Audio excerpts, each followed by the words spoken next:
Hello, this is Arnold. In this chapter 21, we'll be talking about plotting plus and minus lens limits. So let's have a recall. We're already done with the Fouriers, the base out limits, and the base in limits.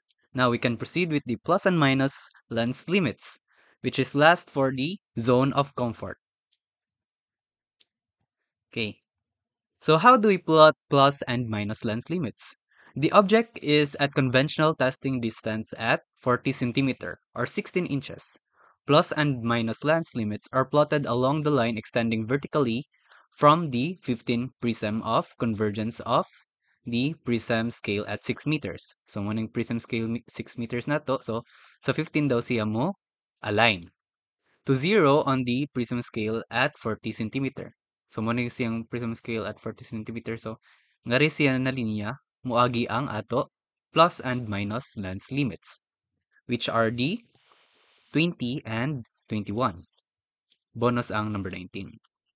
So, sa ato previous na chapter, sa 16 ug 20, kay nagpakita na siya og partial zone of comfort for the patient. For comfortable, clear binocular vision on the graph, it must be as follow. As much as possible, base outline and base inline are more or less parallel with the Fourier line. So as you can see in this graph, same ra siya kaslan. The base outline must be a little bit vertical at the top and rounded on the bottom. So asa nga ring base outline? Ang nasa right. So as you can see, ang sa top niya kay na-line vertical, niya rounded sa bottom. Whereas sa base inline naman, which is kining nasa left, is vertical at the bottom and niya rounded on the top a little bit, which is 1 diopter. I have discussed this further on the chapter 20.5, which is the previous video.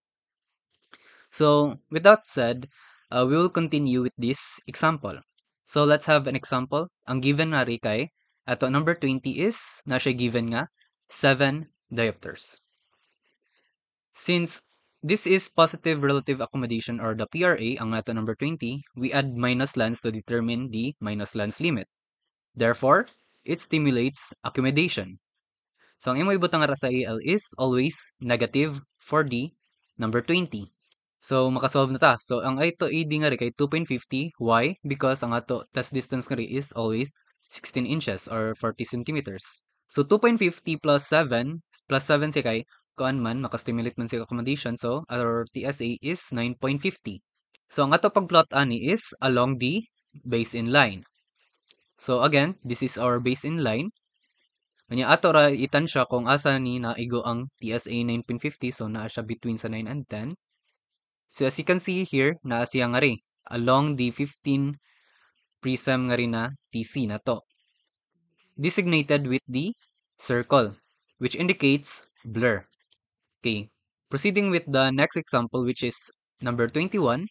So sa test 21 kay naatay given nga 2 diopters. So since number 21 is negative relative accommodation where we will add plus lens to determine plus lens limit, therefore it inhibits accommodation. So, ang say pasabot sa inhibit, maka-decrease siya og TSA. So, as you can see here, AD is again 2.50 because of the test distance of 16 inches. Ang ato AL is 2 from the given.